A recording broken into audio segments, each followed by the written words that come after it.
Alright, so continuing Fatal Frame history. So after Fatal Frame 1 was released, then a sequel was immediately made. But what's really interesting is Fatal Frame 2, aside from Fatal Frame 1, takes place in a parallel time period.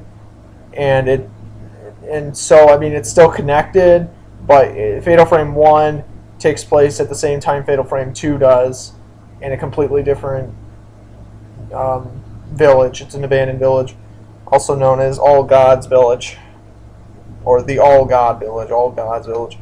Anyways, Fatal Frame 2, Crimson Butterfly, or Zero Akaicho, Zero Crimson Butterfly, was also known in Europe as Project 02 Crimson Butterfly, is a Japanese survival horror video game developed and originally published by Tecmo in 2003 for the PS2. It is the second installment in the Fatal Frame series. Although not a direct sequel to the first title, Fatal Frame, the story follows the twin sisters Mio and Mayu as they explore an abandoned village and experience encounters with the paranormal. Players must use the camera obscura to defeat ghosts and uncover the secrets of the village. Like I said in the last one, that's the main element of the story. Go to an abandoned village, figure out what happened, you know. But it's all different though. It's really nice though. So upon release, Crimson Butterfly received positive reviews, and it's widely considered to be the scariest video game ever created. Not necessarily true. I think the scariest game I've played was, to be honest with you, Fatal Frame 3 as of right now. I've played Amnesia, I've played Silent Hill, I've played Resident Evil, I've played the Dead Space, I've played just about every other, you know, the ones that most people have heard of. And so far, Fatal Frame 3's, hell, even Majora's Mask from The Legend of Zelda was pretty damn scary, and that wasn't even a survival horror game. It was really more of an adventure game, but it got so many weird elements in it. But anyways, so an Xbox port subtitled Director's Cut was released in 2004 and included additional features. Again, a remake with more stuff in it. The game has also been re-released on the PS3 via PSN in 2013 in a remake of the game titled Project 02 Wii Edition. Was released on the Wii in 2012 in Europe and Japan. I did not know there was a Wii version. I'll have to look that up.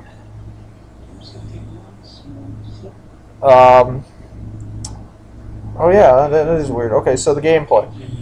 The gameplay in Fatal Frame 2 experienced some changes from its predecessor.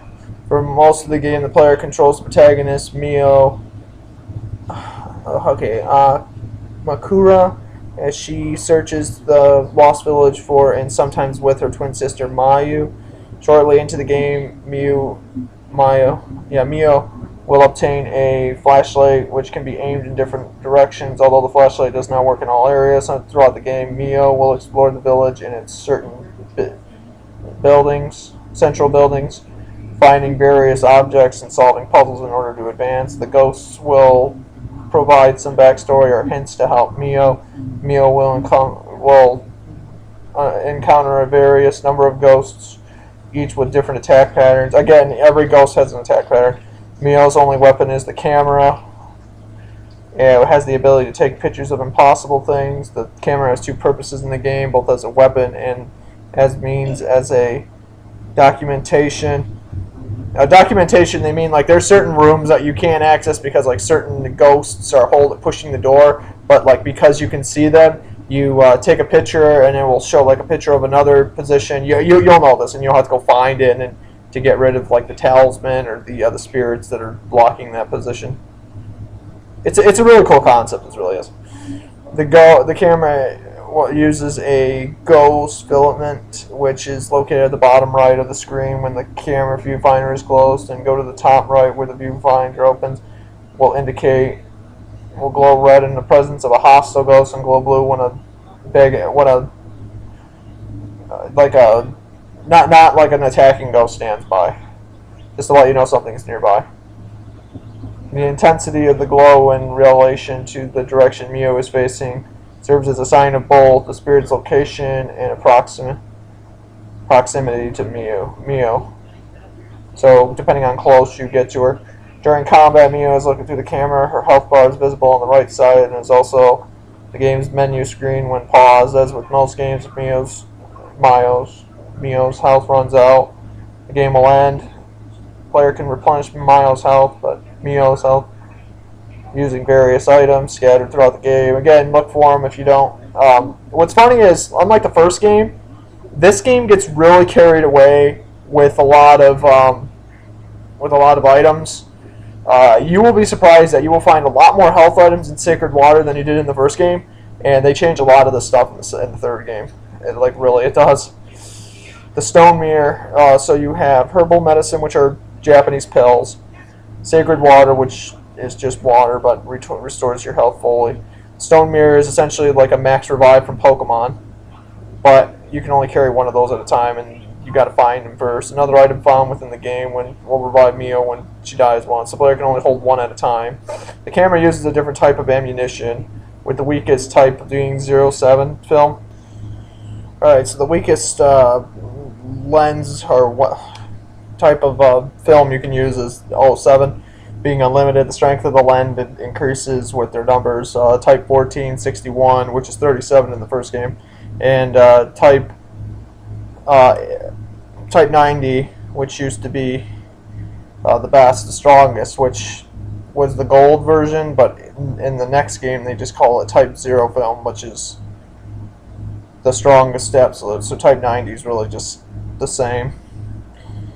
But Type 0, despite the muted, and another thing that's really interesting is the stronger the film, except for Type 90, is the strongest, or the slowest in loading, is the fastest. So every film in the second game has fast loading times between every single shot, and there's really nothing you can do about it. The camera can be, I think you can change the film just to kind of boost the so the strongest film can very well be written again. So you can just change the shortest film just to increase the load time, and then go back to another film, but you have to keep pausing the screen to do that.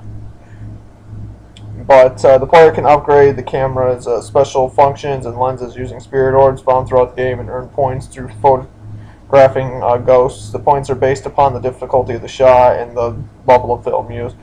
The stronger the film and the closer the spirit is to Mio, the more points the player will receive.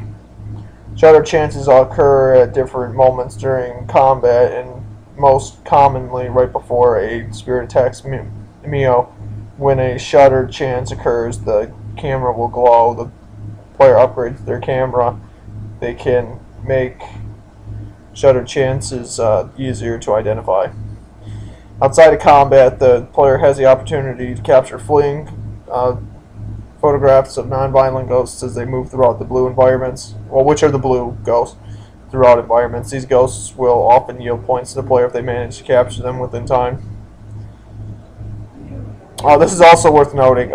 In Fatal Frame 1 or 2, there's a hidden ghost on hard mode, but if you're playing on Nightmare mode and Fatal mode, it doesn't appear. He doesn't appear. It's around I think it's around chapter 5 when Mio separates from Mio, and you have to go back to the first house you went to find a key underground.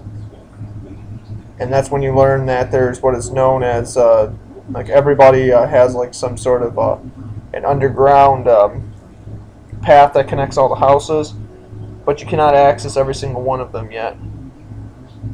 You'll learn this as you play the game. You'll know they'll have what is known as the engravers or something like that, where they're blind and they sort of blinded from the first game. And you'll know who she is. So anyways, so Fatal Frame 2 takes place in the fictional Minakami, which is Japanese for Everybody Village, or Everybody, All God Village, the region of Japan. But what's really interesting, though, is this is actually based on a town in Japanese that actually does, in fact, exist. And it was inspired by the town, but it's kind of ironic because the town itself is not really necessarily haunted, but the area was said to contain some paranormal activity because it was actually based off a town that has thrived over the years, but there have been some people that have said to have been killed there. For example, if you don't believe me, go on Google Maps and type in just type in All God Village, or Mina Kami, which is Minakami Village, and you'll essentially get something that comes up, but you'll know what I mean.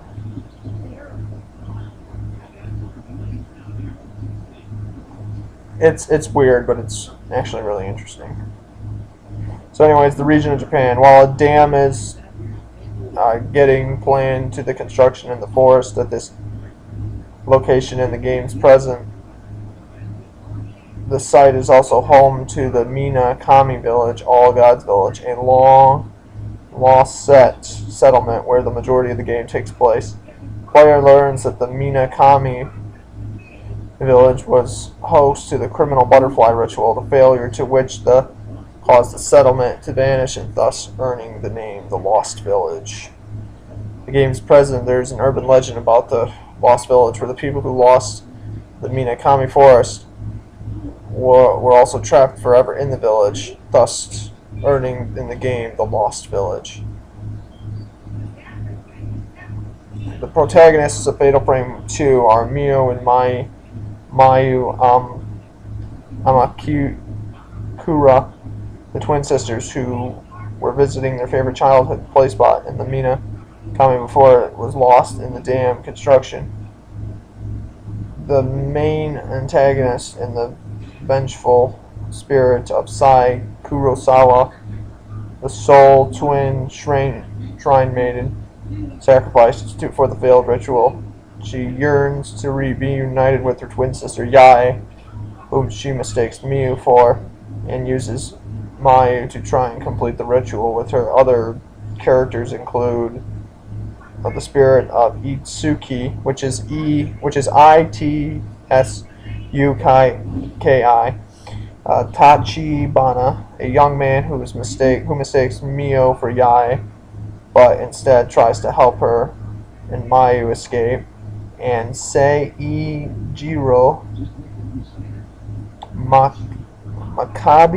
Makabe, a folklorist who visited the Mina Kami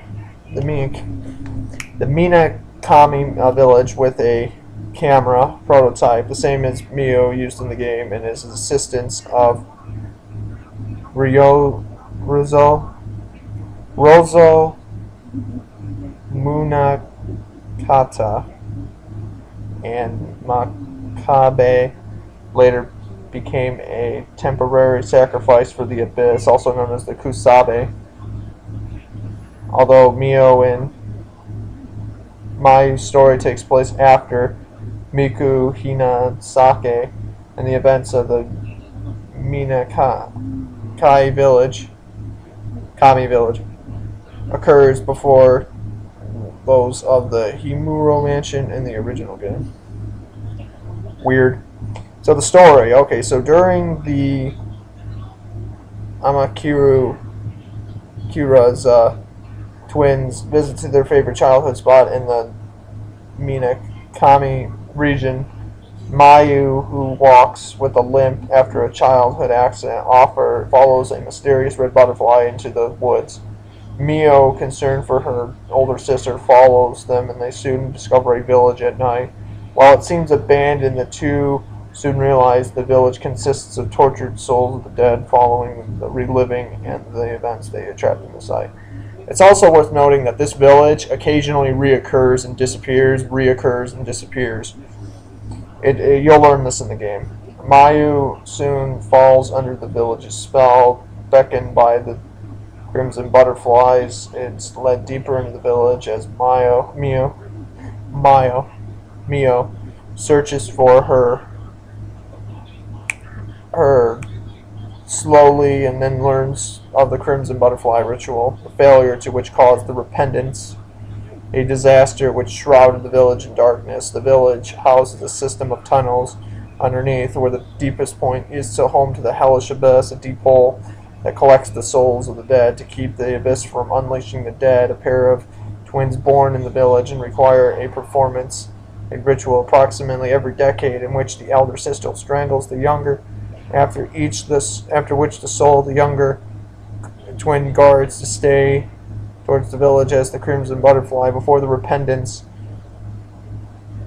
actually occurred, Yae and Sae tried to escape their fate with Itsuki's help. During their escape, Sae was caught and brought back to the village, while Yae escaped and lost track of her sister, Ryozo Munakata, who spent home by Makabe before on a hunch.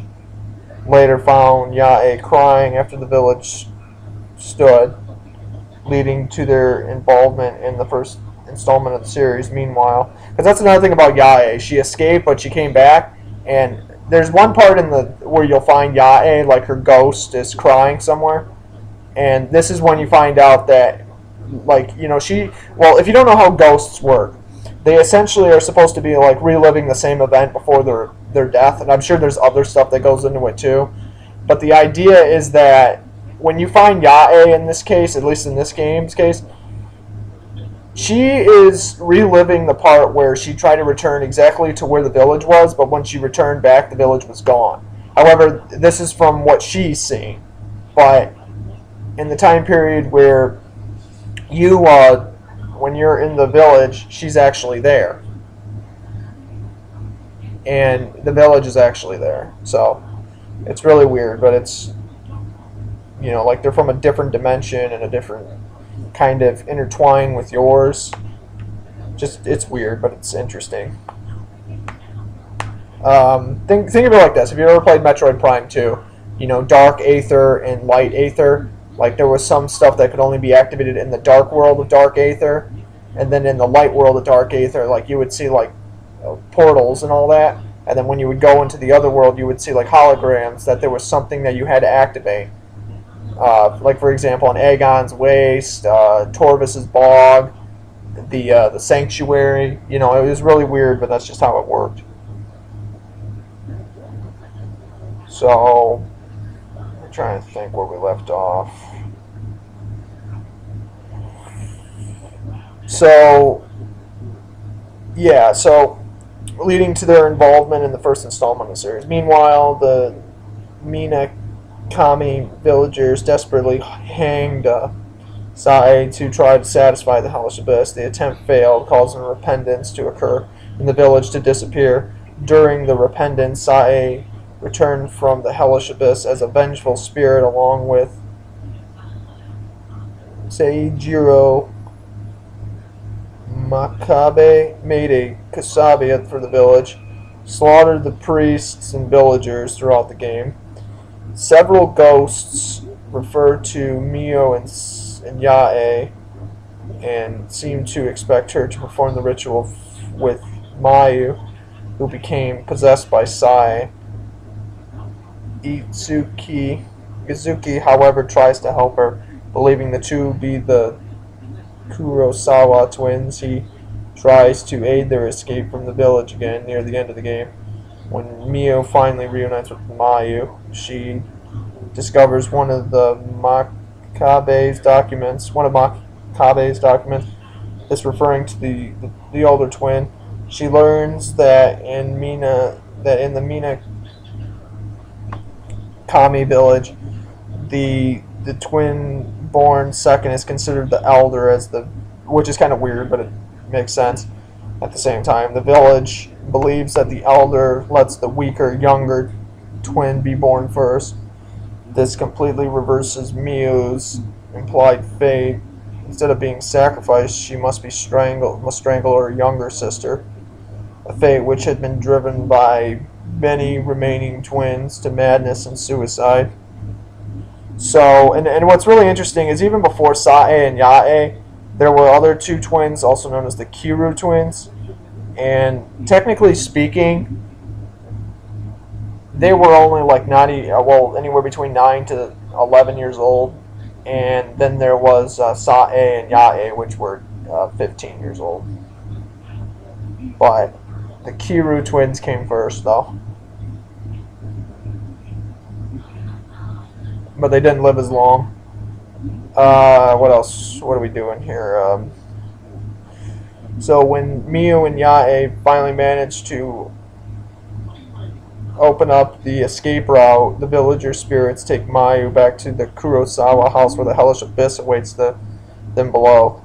Should the player choose to take the escape route alone, and will obtain the lingering scent ending, which remains to an automatic game over. So if you're going to do that, I recommend saving, which the game won't let you really finish the game anyways. If the player instead chooses to pursue Mayu, which would probably be the most logical thing, they have a chance to obtain other endings. The Crimson Butterfly ending uses... Now here's the thing, only if you're playing on hard mode and above can you fight Sae and get the Hellish Abyss ending. But in the Crimson Butterfly ending, which is considered canon, which is on normal mode and easy mode, you have to fight. Well, first of all, you have to fight. You have to go all the way to this path that divides two tapes. You have to fight Sae and Yae's father. Then you can save the game again. Then you have to go through this long abyss, and if you get through the long abyss, you can skip through the engravers. There's 7 of them, I believe. And up until a certain point, if you don't know this already, you can actually skip ghosts in this game. You don't have to fight all the ghosts. You just got to outrun them. But the engravers are pretty damn accurate with grabbing you, which really sucks, but what are you going to do? But after you get past them, you can run all the way, well, up until a certain point, as long as you don't trigger the final boss first. You can turn around, go all the way back to the save room, which is kind of tedious, but on Nightmare mode, it actually saves a lot of time. You can turn around and run back. You can grab the Mirror Stone, the first one, which is at the beginning, and you can grab the, I think it's film 90, and you can run all the way back to you can fight the Kusabe, which is the protagonist, which was the folklorist when they sacrificed him because he shouldn't have been there. But then you can fight, and again, if you're playing on hard mode, then you have to fight Sae. And the thing that sucks is, if you die to either one of these bosses, they send you back to the beginning where you kind of like that, the final boss. It's kind of like Ninja Gaiden Stage 6-6. Something like that. But that's just how it was, though. So, but before you fight Sae, if you're fighting her on hard mode, you'll encounter her as Yae, and you have to do a fatal frame in order to knock Sae out of Mayu's body. But that's just how the game works. So, I got to think where I left off here. Where Mae becomes okay. So, and then in the Crimson Butterfly, we see Mio and Mayu proceeding with the ritual where Mayu becomes a Crimson Butterfly, the Hellish Abyss ending. We see Mio rescuing Mayu from Sae, only to become permanently blinded from looking into the Hellish Abyss. And the Promise ending, which added to the director's cut version, we see Yae and Sae performing the ritual and freeing the village spirits, thus sparing Mio and Mayu of the ritual. And anyways, 2 new endings were included in the Wii's version. You have the Shadow Ritual ending. We see Mio unable to stop the repentance in time, but chooses to stay with Mayu together in death over fleeing the village alone. In this ending, a flashback of the twins is shown where they were young at a festival just before the last scenes, as their corpses initially smile with their hands joining, meaning they were now happy in the afterlife. The Frozen Butterfly ending, we see Mio refusing to proceed with the ritual, leading Mayu possessed by Sae, strangling Mio instead. According to the events of Fatal Frame 3, the direct sequel of the game, the Crimson Butterfly ending is chronologically canon. So, development of the game. According to director Makoto Shibata, many players were too scared to finish Fatal Frame on the PS2, hence the reason. Oh, you gotta be kidding me. Are you serious? According to the director Makoto Shibata, many players were too scared to finish Fatal Frame 1 on the PS2, hence the main reason the installment is called the scariest in the franchise. Shibata stated that for the sequel, we shifted our attention to making the storyline more interesting to encourage such players to overcome the scariness in wanting to see the end of the story. Oh man, that is cool. That is really cool. Because I'm going to be honest, I played Fatal Frame 1. It kind of scared me a little bit. But what scared me the most about it was rated teen, and it got away with a lot of stuff for its time period. Otherwise, it would have been rated M. Again, I won't spoil why, but if you want to see my playthrough of the game, I don't really have too much commentary over it. It was really more of a blind walkthrough, but I recommend checking it out. Fatal Frame, okay, in the director's cut version. Fatal Frame 2's director cut. I actually thought Fatal Frame 3 was scarier, but that's my honest opinion. Fatal Frame 2 Crimson Butterfly director's cut was released for the Xbox in 2004. The director's cut added several updates, including a first-person play mode, a survival mode, a new ending, graphical improvements, and a great number of alternate costumes to unlock. There was already a lot of them in the PS2 version, just letting you know. In the first player mode, the player must play through the entire game from a first-person perspective. The Xbox version also has made a shop feature where the player can add and trade points for healing and items in film. Which kind of goes back to, Fatal Frame 3.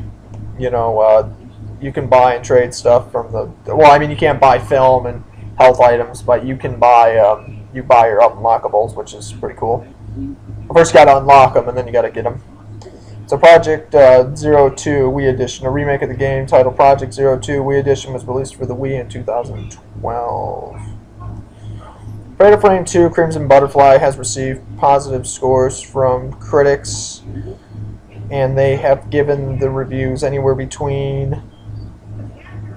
like 80 to 100.